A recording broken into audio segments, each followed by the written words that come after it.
영성교회 김혜수 마치마 박사님께서 저희 복음 성요셉 성당을 방문해 주셨습니다. 요한복음으로 본 성탄의 신비라고 하는 주제로 대림 특강을 준비했습니다. 박수로 우리 성교사님 맞아주십시오.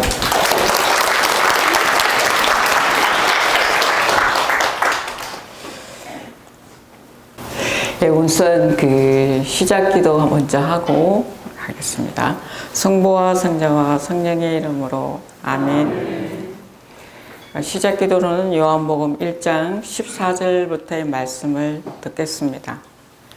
정녕 말씀이 육신이 되시어 우리 가운데 거처하셨다. 우리는 그분 영광을 보았다.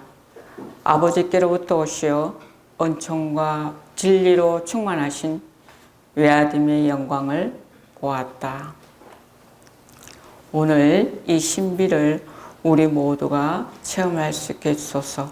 이 모든 말씀 우리 주 그리스도를 통하여 비나이다. 아멘. 성부와 성자와 성령의 이름으로 아멘. 네, 반갑습니다.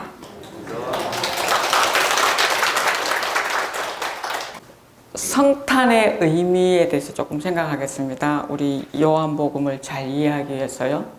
그리고 왜 오늘 우리가 이 강론으로 마지막 성탄 시기를 준비하고 있는지 잘 이해하기 위해서입니다. 성탄은 우리가 누구인지를 알려주는 사건입니다. 먼저 잘 들으시면 좋습니다. 우리가 누구인지를 알려주는 사건이 성탄입니다. 하느님 앞에서 우리가 얼마나 귀한 존재인지를 알게 해주는 사건입니다. 그리고 내가 누구여야 하는지를 보여주는 모습입니다. 우리의 신앙이 궁극적으로 무엇을 지향해야 하는지 보여준 사건입니다. 2000년 전 한 시골에서 한 아이의 탄생이 2000년이 지난 지금은 온 세상에 반향을 일으키고 있습니다. 왜냐하면 12월 25일이 성탄이라는 것은 모두가 안다는 것은 그 사람이 복음을 받아들였든 받아들이지 않았든 예수의 성탄을 알고 있다는 얘기이기 때문입니다. 그런데도 많은 사람들은, 특히 우리 신자들은 말씀이 사람이 되신 그 사건을 축소시켜서 이해하고 있습니다. 그러나 2000년이 지난 지금 우리는 이 사건에 대해서 축소가 아니라 그 올바른 의미를 알아들어야 합니다. 왜냐하면 지금은 성령의 시대고 예수님의 죽음과 부활이 이미 내 안에서 이루어진 사건이기 때문에 성탄의 의미도 달라져야 합니다. 예수님의 탄생이 궁극적으로 어디를 향해 있는지 잘 보시면 좋겠습니다. 그분의 탄생은 궁극적으로 혼인잔치에 있습니다. 왜 혼인잔치에 있느냐? 혼인은 전부를 주고 전부를 받아들이는 사건이기 때문입니다. 그래서 뭐가 되느냐? 한 몸이 되는 겁니다. 다르게 표현하면 예수님은 아기로 이 세상의 한 가정에, 혼인을 통해서 이루어진 한 가정에 오셨고 거기서 성장하여 우리와 다시 혼인을 맺는 겁니다. 그것이 성탄입니다. 나의 성탄입니다. 왜? 한 몸이 되기 위해서입니다. 오늘 요한복음서는 복음서 중에 가장 선명하게 이 사실을 전해주고 있습니다. 오늘 강의가 끝나고 여러분의 집에 가서 마음속에서 따뜻함이 남아있다면 성탄의 의미를 다시 새겨보시기를 바랍니다. 요한복음은 쉽게 학교에서 배울 때는 영성복음이라고 얘기합니다. 그러나 제가 오랜 세월 동안 요한복음을 연구한 결과는 구약과 신약과 요한묵시록까지 교묘하게 정말 잘 연결되어 있다는 것을 발견했습니다. 결국 이 복음은 나를 살리는 복음이죠. 그래서 성경학자로서는 유명한 오리겐에서는 요한복음은 예수님의 가슴에 길을 대지 않으면 이해할 수 없는 복음이라고 얘기했습니다. 오늘 여러분은 예수님의 제자들이 사랑받던 그 제자가 예수님의 가슴에 길을 대고 물었듯이 오늘 우리는 그런 게 필요합니다. 교회는 오랫동안 성경을 풀이할 때 그 비평학적 방법과 역사적 방법을 이용해서 분석해 왔습니다. 그러나 교회는 약 45년 전부터는 신구약 성서가 갖고 있는 사실적 진리가 무엇이냐를 묻기 시작했습니다. 신구약 성서에서 사실적 진리. 그래서 오늘 제가 복음을 해석해 나가는 방법은 역사학적, 비평학적 바탕을 두고 사실적 진리를 열고 나가게 됩니다. 처음 들으시는 분도 계시고요. 이렇게 풀이하는 사람은 아직 우리나라에 저밖에 없기 때문에 저한테 다른 강의에서 들으신 분들도 계시지만 교회에 인가받은 거고요. 가르쳐도 된다는 허락을 저 멀리서 받았기 때문에 걱정 안 하셔도 됩니다. 하나 설명하겠습니다. 요한복음의 구성 전체를 통해 가지고 짧게 설명해 나가기 때문에 적으려고 애쓰지 마세요. 여러분이 능력이 적어 가지고 해결될 수 있는 양을 제가 말씀드리지 않기 때문입니다. 그냥 몸이 들으세요. 여러분이 몸이 듣는다는 걸 처음 했으면 좋겠어요. 말씀이 사람이 되셨다는 것은 말씀이 몸이 되셨다는 얘기예요. 몸이 듣게 해주는 거거든요. 몸이 들어서 다 잊어버리면 어떡하느냐 걱정하지 마십시오. 그냥 몸이 듣도록 하겠습니다.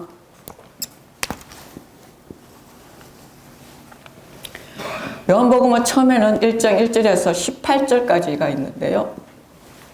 요것을 여러분 로고스 창가라고 들었습니다. 요한복음 전체의 핵입니다. 서두이고 본론이고 결론입니다. 원래 요한복음 사가가 이 서간을 쓸 때 이 로고스 창가는 처음에 서지지 않고 성경을 다 쓴 후에 마지막으로 쓴 글입니다. 그래서 우리도 제일 마지막에 다루어야만 이해될 수 있습니다. 그래서 오늘은 내려가겠습니다. 1장은 4단계로 이루어졌습니다. 1절이 19절부터입니다. 세례자 요한이 자신의 정체성에 대한 스스로의 증언입니다. 스스로의 증언. 그러니까 오늘 여러분이 잠시 후에 미사 때 듣게 될 복음하고 어떤 것이 다른지 한번 보시면 좋겠습니다. 이렇게 얘기해요. 나는 이사야 예언자가 말한 대로 너희는 주님의 길을 곱게 내어라 하고 광야에서 외치는 뭐라고요? 소리다. 광야에서 외치는 소리다. 자신의 정체성을 밝히시죠. 그러면서 뭐라고 얘기하냐? 나는 그분의 신발끈을 신발이라는 얘기를 해요. 19절에서. 신발, 그 다음에 소리. 이게 어떻게 풀리는지 보겠습니다. 그 다음에 여기 하루가 갔어요. 그 다음에 29절에서 시작하는 34절까지예요. 여기서는 누구냐 하면 하느님의 어린 양이 누구인지를 증언하는 세례자 요한의 부분이에요. 예수님이 저기서 오시는 것을 보고 세례자 요한은 자기 제자들한테 누구라고요? 저분이 메시아라고 고백하는 거죠. 그래서 저분이 메시아인 것을 어떻게 아느냐고 물었을 때 세례자 요한은 그분이 내게 오시는 것을 보고 성탄은 내가 그리스도께 가는 게 아니라 그리스도가 내게 오는 것이 성탄입니다. 제 말 이해되셔요? 여러분의 신앙의 각도를 바꿔야 한다는 얘기를 제가 해드립니다. 여러분이 신앙을 고백할 수 있는 그 자체가 내가 그분께 왔기 때문이가 아니라 그분이 먼저 내게 오셨기 때문에 제가 할 수 있었던 겁니다. 이해되죠? 뭐가 중요하다고요? 그분이 내게 오셨다. 부정하지 않았으면 좋겠어요. 그게 성탄입니다. 이것이 이제 공간복음에서 하는 말하고는 조금 달라요. 그 다음에 35절의 이하예요. 35절에는 요한이 자기의 두 제자를 더 이상 자기가 묻지 않고 누구한테 보내요? 네, 자기는 소리이기 때문에 이제 진짜가 왔으니까 너희들은 저분에게 가라고 보내죠. 요한은 여기서 상징적인 뜻이 있는데요. 세례자 요한은 구약의 율법을 상징하고 있습니다.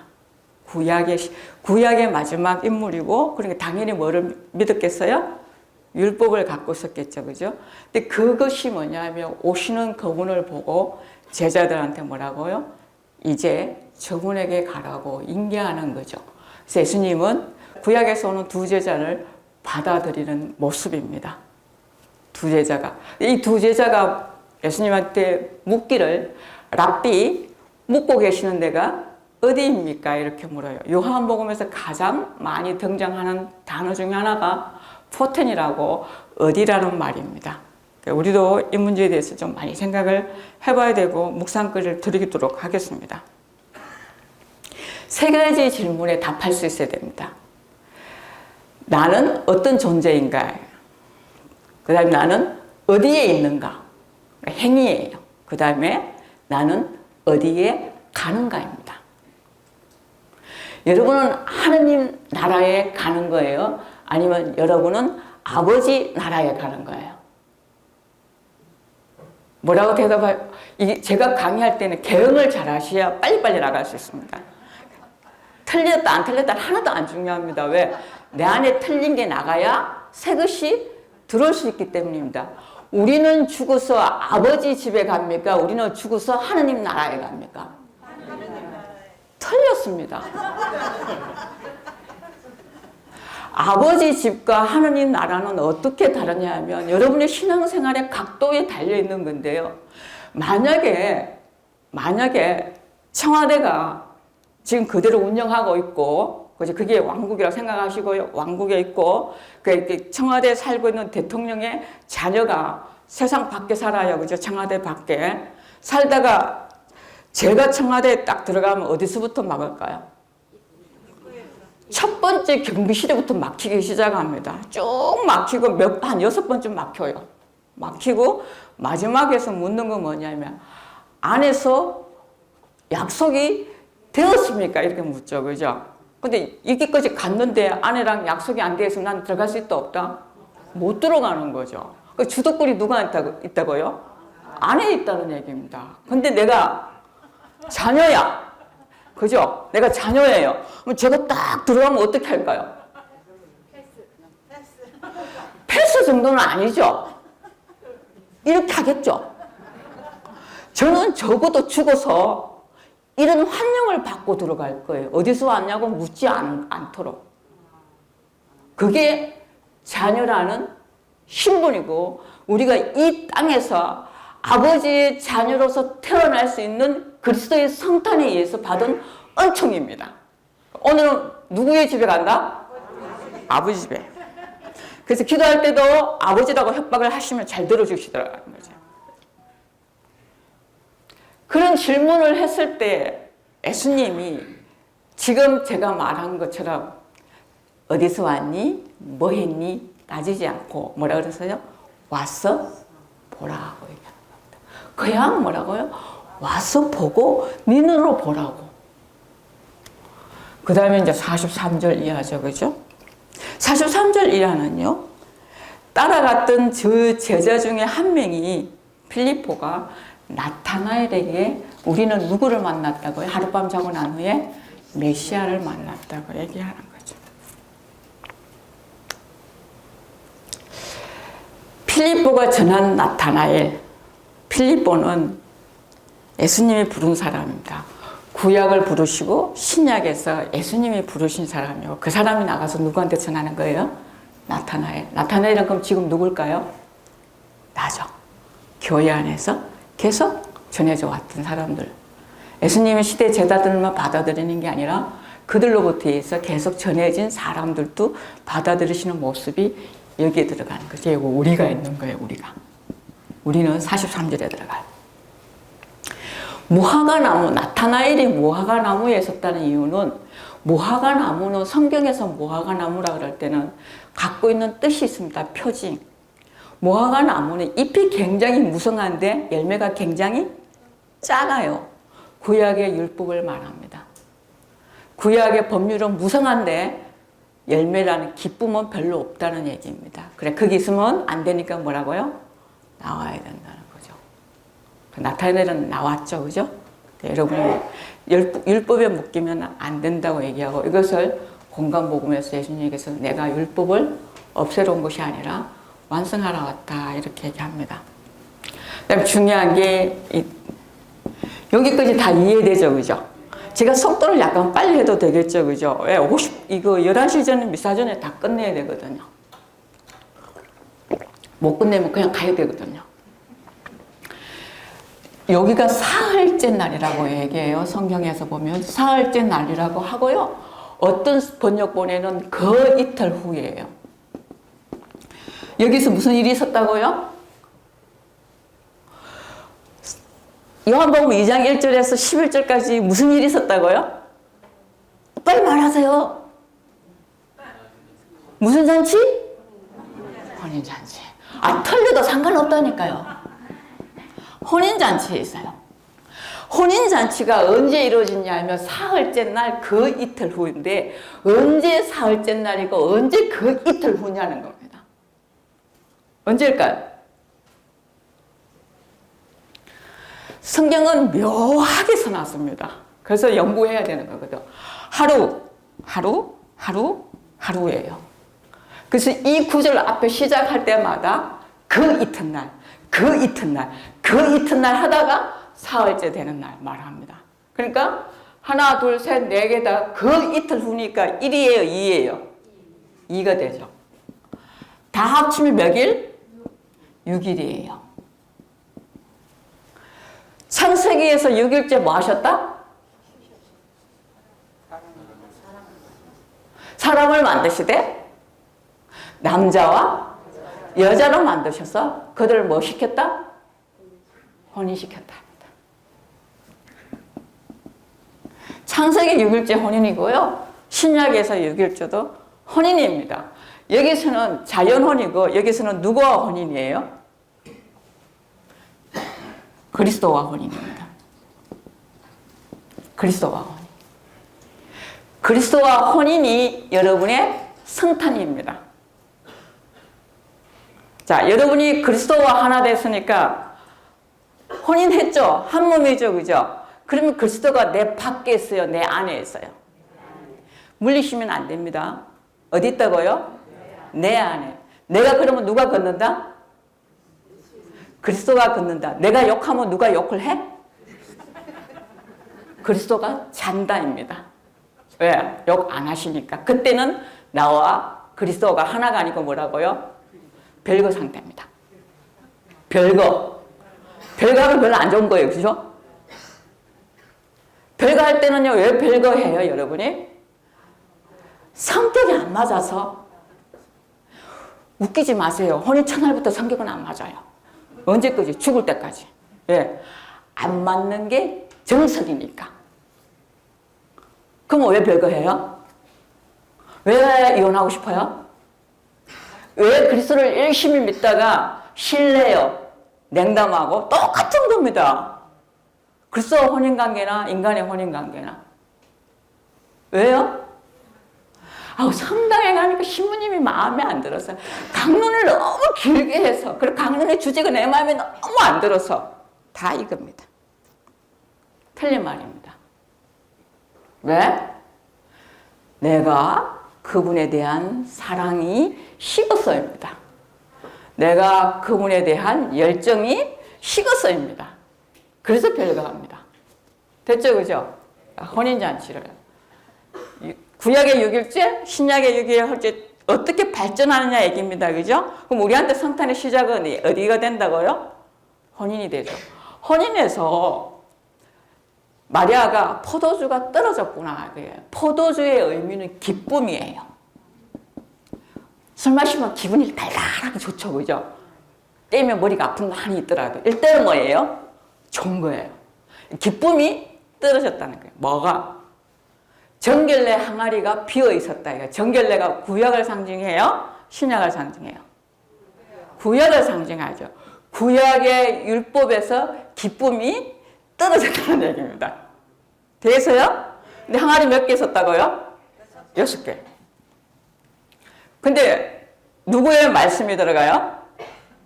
그리스도의 말씀이 들어가죠. 그럼 얼마? 7.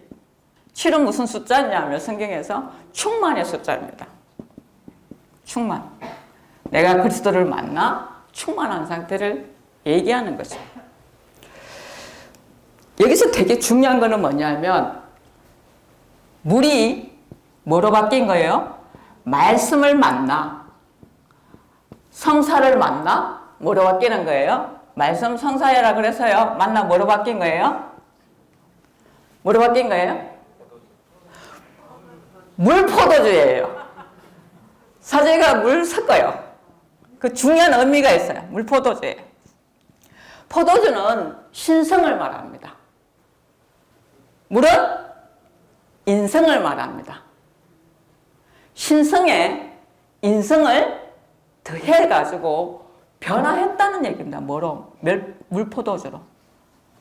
신앙생활의 특징은 변화예요. 변화하지 않고 굳어지면 율법처럼 사는 거예요. 매일 새롭게 지속적인 창조가 이루어지는 것이 신앙이에요. 그러니까 매일 성장한다는 얘기입니다. 사제는 잠시 후에 여러분이 미사할 때 이 부분에 이렇게 기도하셔요.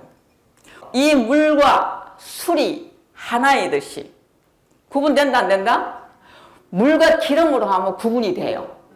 근데 구분이 되지 하나라는 것을 구분되지 않게 하기 위해서 뭐라고 한다고요? 물이 포도주로 하나 되듯이 인성을 취하신 그리스도의 신성에 저희들도 참여하게 하셨습니다. 인성을 갖고 있는 내가 누구의 모습으로 살겠다고요? 예, 그리스도의 모습으로 살겠다. 그리스도처럼 살겠다. 이게 바로 변화이고 성장입니다. 그래서 여러분 모두가 혼인잔치에 신랑과 신부의 관계로 들어오기 때문에 성경에서는 신랑이 누구인지 말하지 않고 신부가 누구인지 말하지 않습니다. 혼인잔치의 가장 중요함에도 불구하고 포도주 얘기를 하고 있지 신랑과 신부를 얘기하지 않는 이유는 포도주가 신랑이고 그리스도고 그다음에 신부는 누구라고요? 이 말씀을 받아들이는 모두가 그리스도의 신부이기 때문입니다. 그러면서 놀라운 거는 이 관계를 인격적으로 표현했다는 겁니다. 이 성경 구절에서 가장 중요한 건요, 물이 포도주로 바뀐 그 사실 자체가 아니에요. 11절에 있어요. 11절에. 제자들은 그것을 보고 믿었다. 제자들은 그것을 보고 뭐라고요? 믿었다. 제가 물인 인성인 내가 그리스도로 받아들임으로써 뭐로 바뀌었다고요? 그리스도가 되었다는 사실을 누가 믿었다? 내가 믿었다는 얘기다. 내가 안 믿는데 무슨 남이 믿어줘요. 그러니까 오늘부터 누가 믿었다? 내가 믿었다. 그걸 우리가 교육서 제2의 그리스도라고 말하는 거예요. 그리고 제3의 그리스도는 없어요. 그리스도 위에 모든 사람이 그렇게 열심히 살아면 다 죽으면 다 누구라고 얘기하느냐? 제2의 그리스도라고 말하는 거거든요. 오늘 여러분의 신분이 상당히 급상승되어 있다는 사실을 알게 되는 겁니다. 그 다음에 이 창조에서 구약의 창조와 신약의 창조의 차이점은 뭐냐면요. 구약의 창조는 무에서 유를 창조하는 거예요.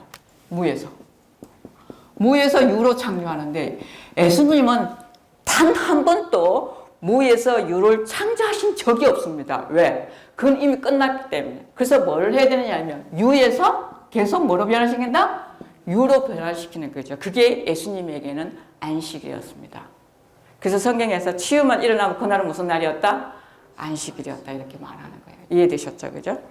야, 우리가 이 존재 자체를 하느님으로부터 받았고, 나의 존재 자체를 하느님으로부터 받았고, 내 안에 하느님이 있고, 내가 이제 뭐로 바뀌는 거예요? 그리스도로 바뀐다는 얘기를 해드리겠습니다.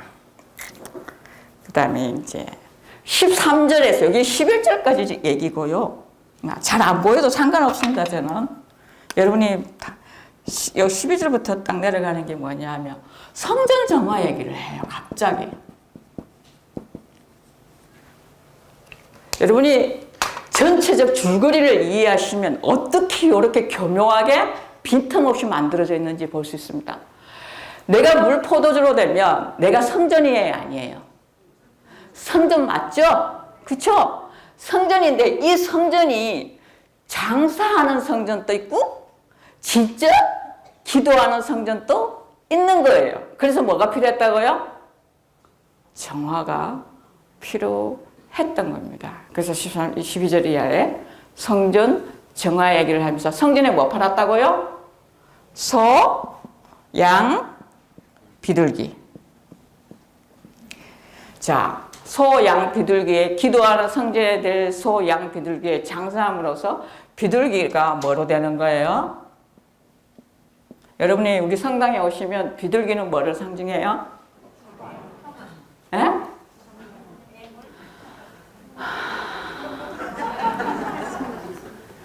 비둘기를 뭐를 상징하죠? 네, 성령. 저기 계시네. 그 다음에 양은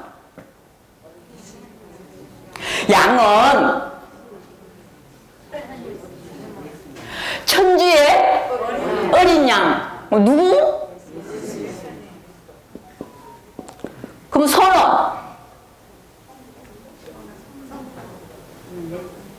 소는 안 가리키죠?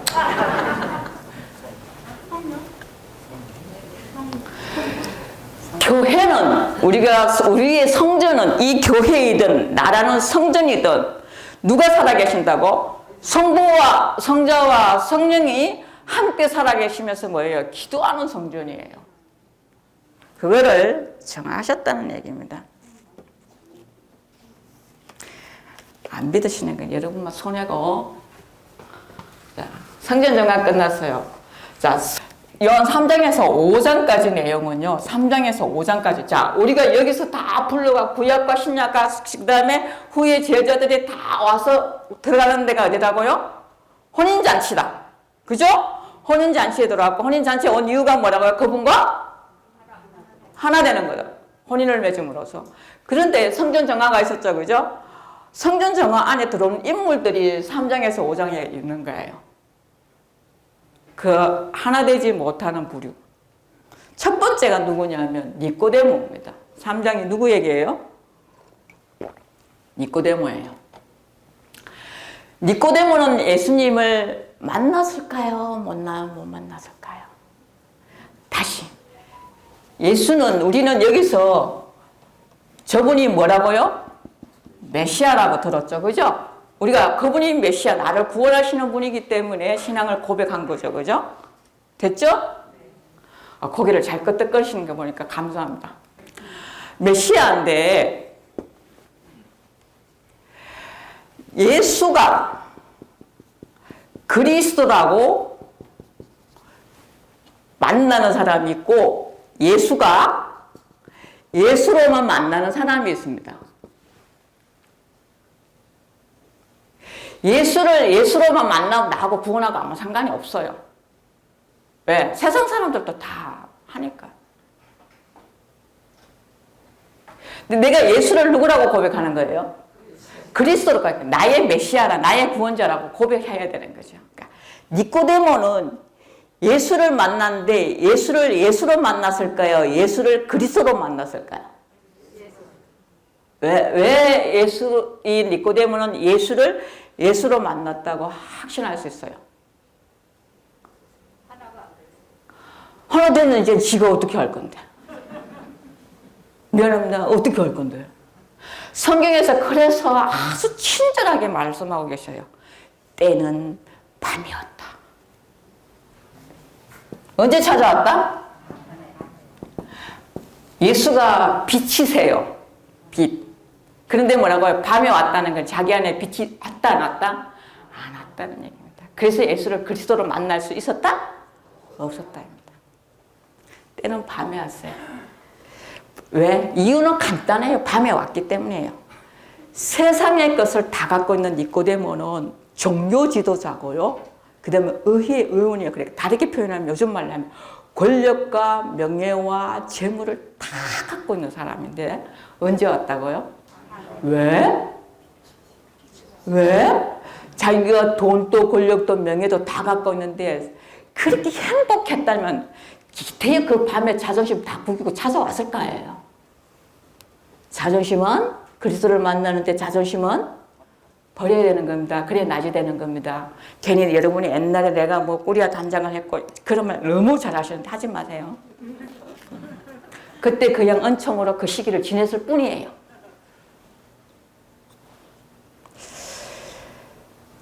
그 마음 안에 행복하고자 하는 갈망이 있었을까? 이런 질문을 우리는 던질 수 있습니다.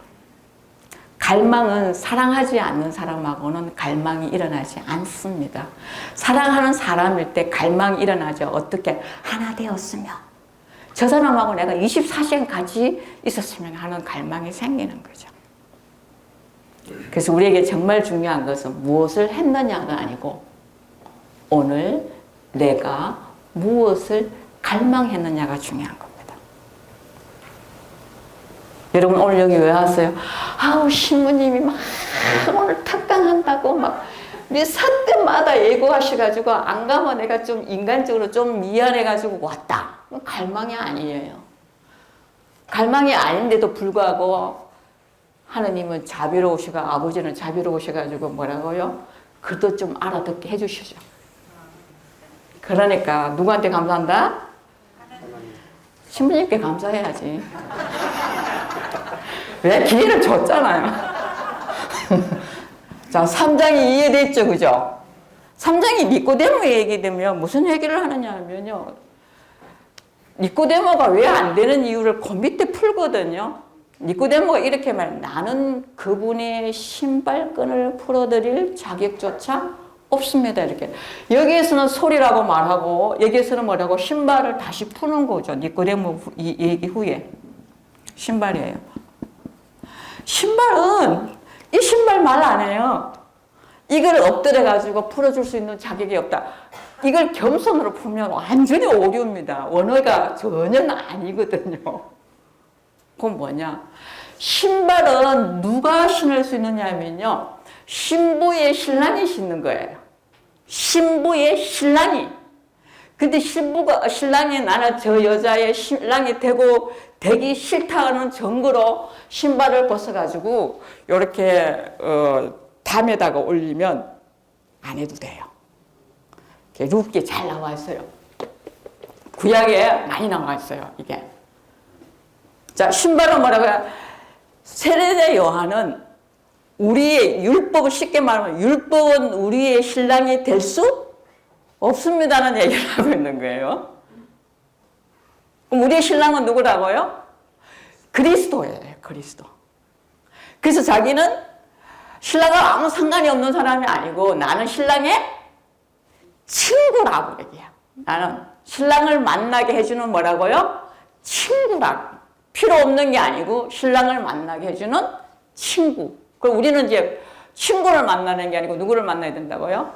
신랑이 만나야 된다. 시간이 없어서 가겠습니다. 4장. 4장이 여러분이 너무나 잘 아는 성경에서 가장 아름다운 복음이라고 보는 겁니다. 저는 제 개인적으로. 누구 얘기예요? 사마리아 여인 얘기예요. 여러분 아직 고해성사 안 봤어요? 아, 그래서 성경을 안 읽었구나. 제가 듣는 소문에 고해성사 보면 무조건 보석이 요한복음 읽기인데 안 읽었다는 거죠. 그죠? 그럼 다른 말로 하면 고해성사를 아직 못 봤다. 사마리아 여인은 예수님을 그리스도로 만났을까요? 못 만났을까요? 그냥 50% 찍으세요. 그냥.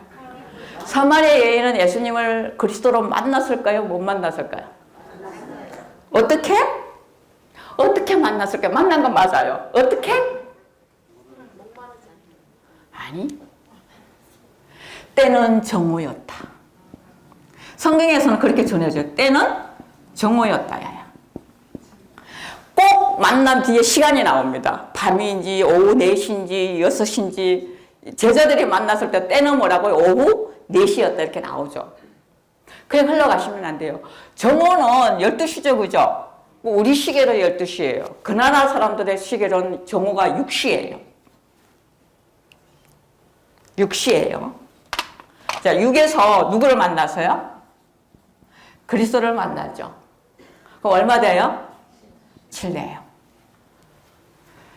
이 여인이 그리스도를 만난 후에 그리스도가 뭐라고 얘기하냐면 가서 내 남편을 데리고 오라고 얘기해요. 그러니까 이 여인이 뭐라고 해요? 나는 남편이 없다고. 이렇게 하니까 예수님이 맞다고. 그러면서 하시는 말씀이 너는 전 남편이 5이 있었고 현재 있는 남편도 네 남편 아니고 그 다음에 이제 누구 만났어요? 그리스도 만났죠. 이제 얼마 돼요? 7. 그래서 그 여인이 세상에 가서 나는 메시아를 만나서 이렇게 막 웃으세요. 너무 재밌어요. 근데 어쩌죠? 35분 갔습니다. 저는 아마 다 못하고 갈 것 같습니다, 신부님. 그저 알아는 들어야 되죠, 그죠? 7이에요. 이 사람은 어떻게 완전한 상태가 처음부터 7의 상태가 안 되냐면 이 여인이 갖고 있는 그 시대의 악조건이 있어요. 사마리아인이라는 거. 그 다음에 누구라고요? 여인이라는 거예요. 다르게 말하면 시간과 공간적과 신분적으로 메시아를 만날 수 있는 조건이 안 되는 사람이었어요. 그럼에도 불구하고 그 여인은 계속 노력했다는 뜻으로 아침에 물을 기르러 오면 사람들이 어디 여기 오느냐고 흉볼까봐 헝클어진 머리를 갖고 12시에 우물가에 갔던 겁니다. 노력하고 있었다는 얘기입니다.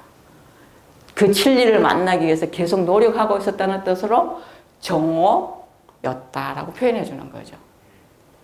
근데 그 여인이 예수님을 딱 만났을 때 예수님은요 이렇게 친절할 수가 없어요. 나 물 좀 달라고. 여인이 못 주죠. 이제 주고받는 얘기는 집에 가서 보십시오. 뭐라고 써놨는지.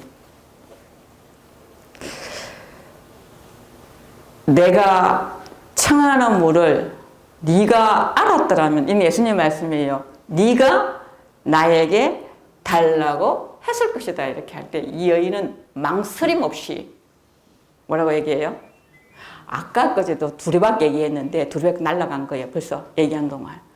바로 하는 말이 저에게 그 물을 좀 주십시오라는, 우리가 가져야 할 자세입니다. 신앙에서 우리가 저에게 그 물을 좀 주십시오 이렇게 얘기해요. 예수님이 줬다는 얘기를 안 해요. 근데 이 여인은 이미 충만이에요. 왜 충만이라고 알 수 있느냐 하면 우리는 예배를 어디에서 드려야 합니까?는 질문에서 알 수가 있습니다. 우리가 충만해지면 여러분이 기도하고 싶다 안 하고 싶다? 하고 싶어지죠. 그죠? 그러니까 이 여인이 어떻게 이 물을 마실 수 있었을까 합니다. 예수님이 두리박도 없었는데 이 여인은 그 구절을 다 분석을 못 해드리니까 그냥 줄거리를 얘기해 드릴게요. 이 여인은 말씀을 만난 후에 자기 안에 들어갔더니 자기 안에 있더라 입니다. 여러분이 시골에 가시면 옛날에 펌프 있죠, 그죠? 아침에 펌프하고 난 후에 낮에 가면 물 나와요, 안 나와요? 그럼 뭐 해요? 마중물 붓고 막 이렇게 하면 마중물이 나와요, 센 물이 나와요? 자기 안에 있는 샘물. 우리는 많은 사람들이 이미 내 안에 그 샘물을 가지고 있으면서도 불구하고 뭐라고요? 누가 주어야 된다고 생각하는 겁니다. 그래서 남편을 데리고 오라고 했던 거는 이 진리는, 이 샘물이라는 진리는 내가 다시 목마르지 않을 이유는 밖에서 끌어 들어올 때는 계속 목말라요. 근데 내 안에서 나올 때만이 뭐라고요? 내 목을 먼저 축이고 나오기 때문에 더 이상 목마르지 않을 것이다 라고 말씀하셨던 겁니다. 여인의 그 다음 모습들의 행위를 보면 여인은 충만하게 마셨다는 얘기입니다. 여러분이 미사 와서 미사 끝나고 가면서 나는 오늘 미사 했다 그러는 게 중요한 게 아니고 여러분 여기서 마중물을 만나고 이제 여러분 삶 속에서 여러분이 안에 갖고 있는 것을 끌어내서 나누어야 하는 거예요. 자, 이 사건의 딱에서는 후에 쭉 있습니다. 이 대목이 너무 길기 때문에 그 다음에 뭐냐면 고간의 사장에서 이 여인 얘기 다음에 바로 나오는 게 누구냐면 고간의 아들을 고치신 예수예요. 지금 여기 시각이 달라지죠, 그죠? 시각이 안 달라지는 얘기를 하고 있는 거거든요. 고간의 아들은요. 자, 아들이 속 터지게 괴롭게 나를, 그죠? 우리 엄마들이 무슨 얘기해보면 면담 오면 다 자기 탓은 아니고 누구 탓이에요? 다 그놈이 고짓을 했기 때문이에요. 근데 제가 다 듣고 보면요, 처방전 되게 간단해요. 왜? 그 아들이 병든 게 아니고 누가 병들어서요? 그 아비와 그 어미가 병들어가지고 그 아비와 어미의 병든 눈으로 그 아들을 보니까 뭐라고요? 병들었더라. 자, 그걸 성경을 뭐라고 전하느냐? 예수님을 만나고 그 아버지가 아들이 다 죽게 생겼는데 내려가셔서 우리 아들 좀 구해 주십시오 이렇게 얘기해요. 근데 예수님은 가라, 네 아들은 살 것이다 이렇게 말해요.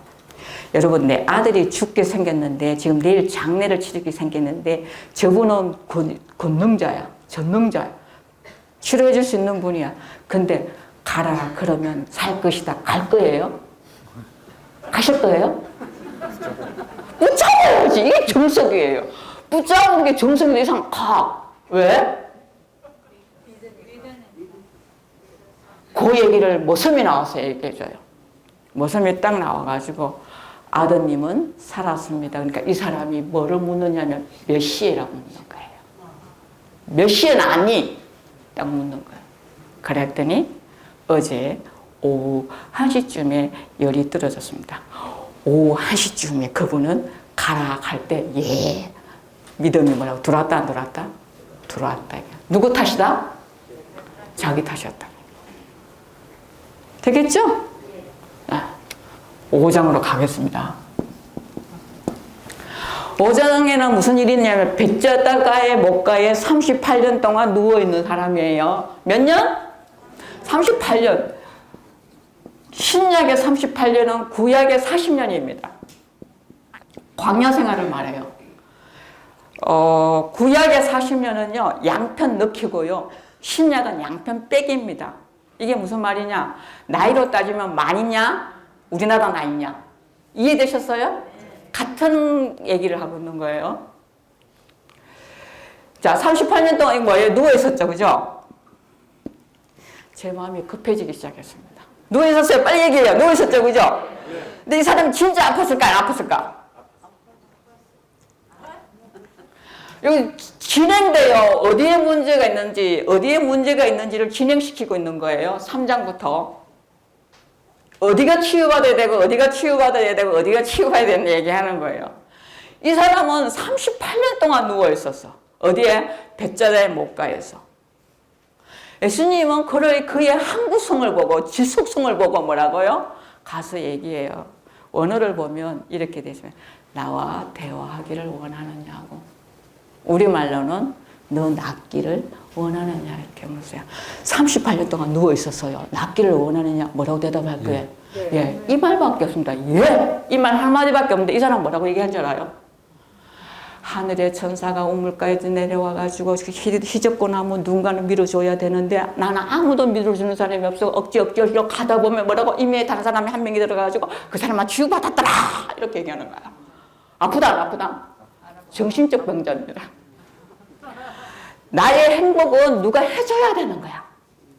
우리 자매님이 안 행복해. 왜? 남편이 술도 마시고 뭐도 하고 나를 전혀 행복하게 해주지 않아. 그 얘기입니다. 남편도 마찬가지입니다. 내가 행복하지 않아. 왜? 우리 자식이 공부를 잘 못해. 그러니까 내가 원하는 대학에 못 가서 그래서 돈도 내가 원하는 만큼 못 벌어줘서 이런 거예요. 이거 뭐예요? 이게 정신이 아픈 사람에게. 근데요, 이 사람은 예수님을 딱 만난다. 정신이 딱 치유되는 거예요. 일어나. 잘 보세요. 일어나.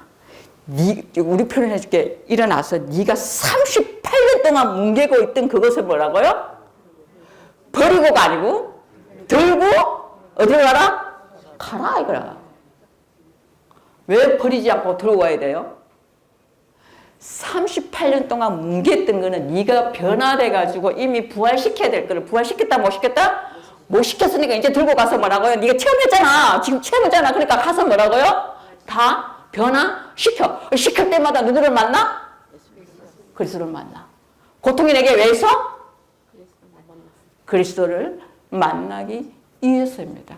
내가 지질이 복이 없어서가 아니고 내가 지질이 운이 없어서가 아니고 내가 그 누구보다 아버지의 은총을 받아서 매 순간 변화하기를 원하시기 때문에 고통을 주죠. 그래서 고통 저도 많아요. 근데 하나도 짐스럽지 않아요. 오히려 기다려져요.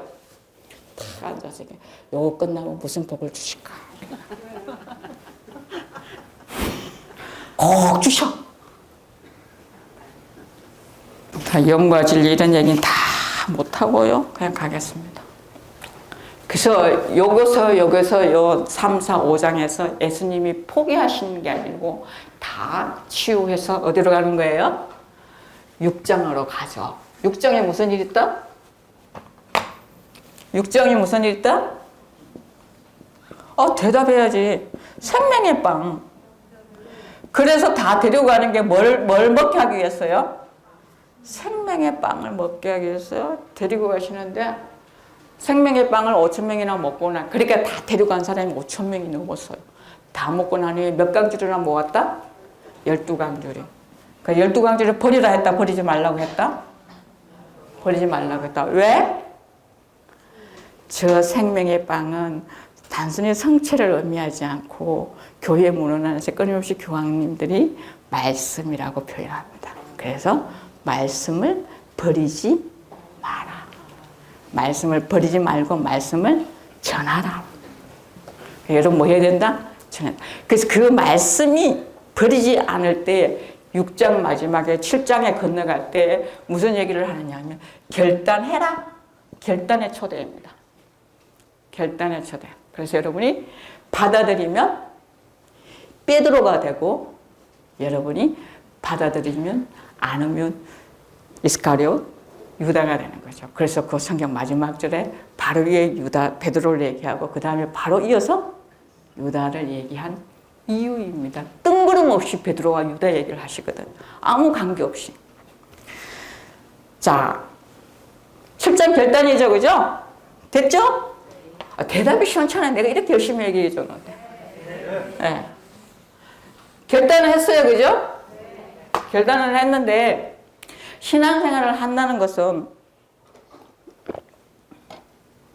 계속 넘어야 할 산이 많아요. 8장에서 11장까지는 결단을 못하는 사람들의 비유 얘기입니다. 8장에서는 무슨 얘기가 있어요, 여러분? 가난한 여인. 가난한 여인. 8장. 근데 이 여인이 진짜 간음을 했을까? 안 했을까? 이것도 짚고 가야 돼요. 이 여인이 진짜 간음을 했을까? 안 했을까? 대답해 보세요. 했을까? 안 했을까? 여러분이 생각해야 되기 때문에 묻는 거예요. 했을까? 안 했을까? 안 했습니다. 그 이유가 성경에 8장 3절과 4절에 써져 있습니다. 몰랐죠? 3절과 4절에 써져 있습니다. 이 여인이 현장에서 간음하다가 잡혔습니다. 현장입니다. 진행 중이었다는 얘기입니다. 율법에 진행 중인 사람은 여자만 데리고 오는 게 아니고 둘 다 데리고 가야 되거든. 남자와 여자를 다 데려가서 죽이거든요. 근데 여자만 데리고 왔다는 얘기는 이게 아니라는 얘기입니다. 그래서 2000년 교회 역사 안에서 성경 주석가들, 특히 요한복음 주석가들은 8장 1절과 11절은 실제 사건이 아니다 얘기합니다.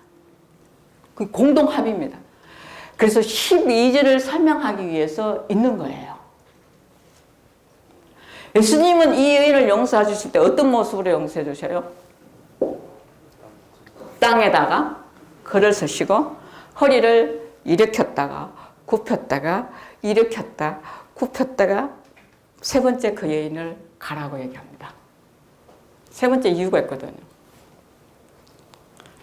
왜 땅에 섰을까요? 땅은 인간의 본성을 말합니다. 창세기 2장에서 인간을 빚었을 때 뭐로 빚었다고요? 흙에 먼지로 빚으셨다고 했는데 땅에 먼지로 빚으셨다는 거죠. 인간이 나약할 수밖에 없는 그 인간의 인성의 모습에다가 용서를 주신 거예요. 그러니까 여러분이 싸울 때, 여러분 배우자 싸울 때 그냥 용서해줘. 그냥 따지지 말고 그냥 용서해줘. 그냥 그 인간이라서 지었는데 그걸 왜 따져? 그럼 자기 입만 나빠. 됐죠, 그죠? 오늘 확실히 뭐라고요? 따지지 않고 용서해준 후에 여보, 당신이 그렇게 하면 내 이 마음이 너무 아파. 이렇게 얘기하세요. 그러면 그 남편도 선이 있잖아, 마음에, 그죠? 아, 내가 이렇게 하면 내 남편이 되게 아프구나, 내 부인이 되게 아프구나. 그러지 말아야지. 조심할 거 아니에요. 그죠? 제가 어느 분이 그래요. 우리 남편은요, 양말을 벗으면 꼭 한 클리는 저기 벗어놓고 꼭 한쪽은 저기 벗어놓는다는 거예요. 평생을 그래요. 내가 뭐랄까 매일 잔소리에다 매일 그런다는 거예요. 와, 대단하다 그랬습니다. 저기도 도망갔을 거예요. 얼마나 사랑했으면 매일매일 그 짓을 하고 매일매일 그 짓을 반복할 거예요. 그래, 제가 처방전을 줬어요. 뭐랄까요?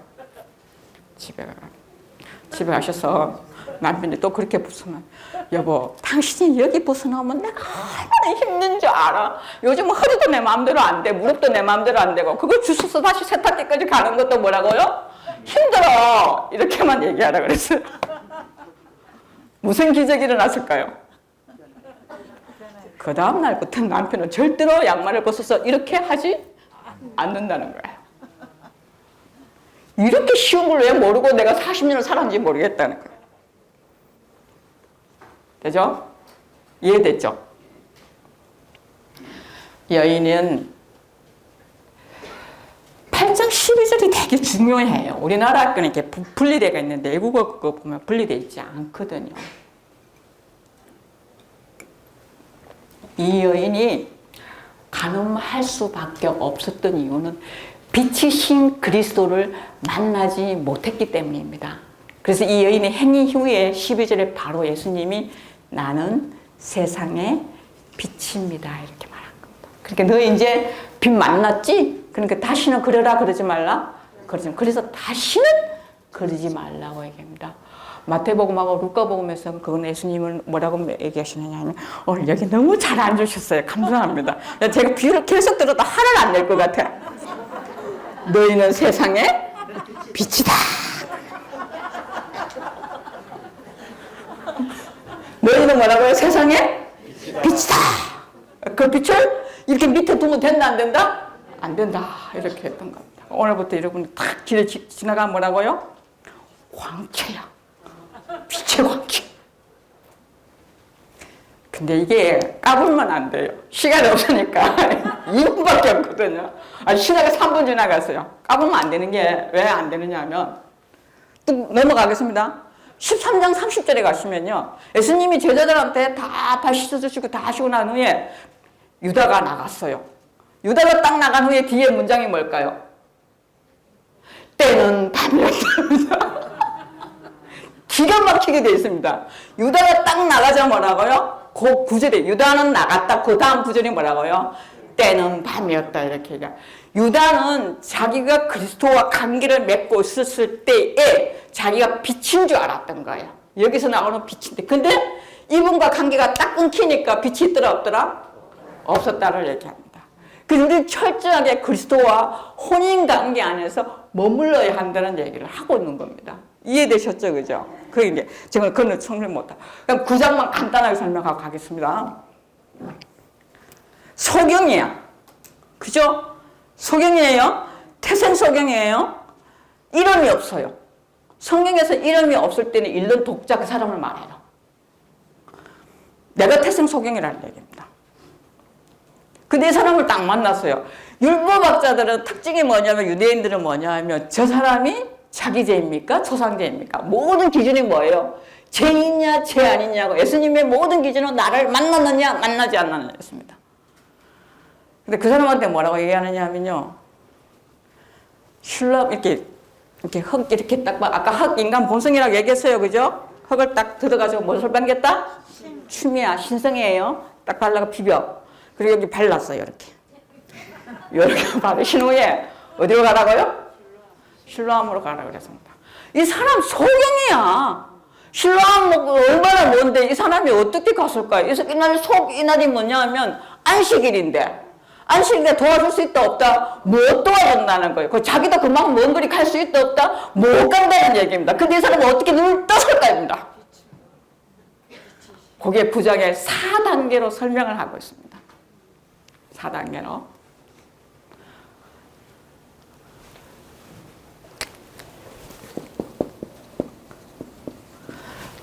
어디로 가서 씻으라? 실로암 가서 씻으라. 실로암이 무슨 뜻이에요? 파견받은 자입니다. 파견받은. 자, 이거 안에서 파견받은 자가 누구예요? 그리스도죠. 그죠? 이 사람을 만났죠. 결국 어디 들어갔다는 얘기예요? 저 파견받은 자 맞아요? 내 안에 들어갔다는 얘기입니다. 내 안에 들어가서 파견받은 나를 만나고 나니까 뭐 됐다는 건 얘기예요? 치유됐다는 것을 4단계로 설명합니다. 그다음 10장에서 목자와 양 얘기합니다. 보세요. 8장은 여인이죠. 그죠? 9장에 소경이죠? 10장에는 양이에요. 얼마나 자비로운지 아세요? 양의 특징이 뭐예요? 기가 너무 밝고 눈이 너무 어둡다는 게 특징이에요. 소경에서 갑자기 너희들이 못 보고 하면 뭐라도 듣고 따라오라고요. 듣고라도 좀 따라오라는 얘기가 목자와 양 얘기입니다. 그래도 말 안 들어서 11장에 당신이 죽을 준비를 하시는 거거든. 왜? 죽어서 보여줄게. 저도 오늘은 이걸로 마치겠습니다. 원래 신부님한테 50분에 끝내기로 했는데 9분입니다. 이렇게 바로 이어서 미사하고요. 한 가지만 얘기하면 전 책 장사 분명히 아닙니다. 나 책값에서 돈을 이것도 얻어 본 적이 없기 때문에. 이 책이 있습니다. 이 책에 저처럼 이렇게 재밌게 설명을 안 했어요. 그래도 책인데 어떻게 그렇게 가볍게 쓰겠어요. 그죠? 근데 요거를 듣고 못 찾는 건 어디서 찾으라고요? 이 책을 3권만 읽으시면 여러분의 부활이 잘 이루어질 겁니다. 우리가 미사로 이어지기 때문에 마친 기도는 안 하고 감사해요? 안 감사해요? 감사해요. 그러면 주님께 박수를 친다? 안 친다?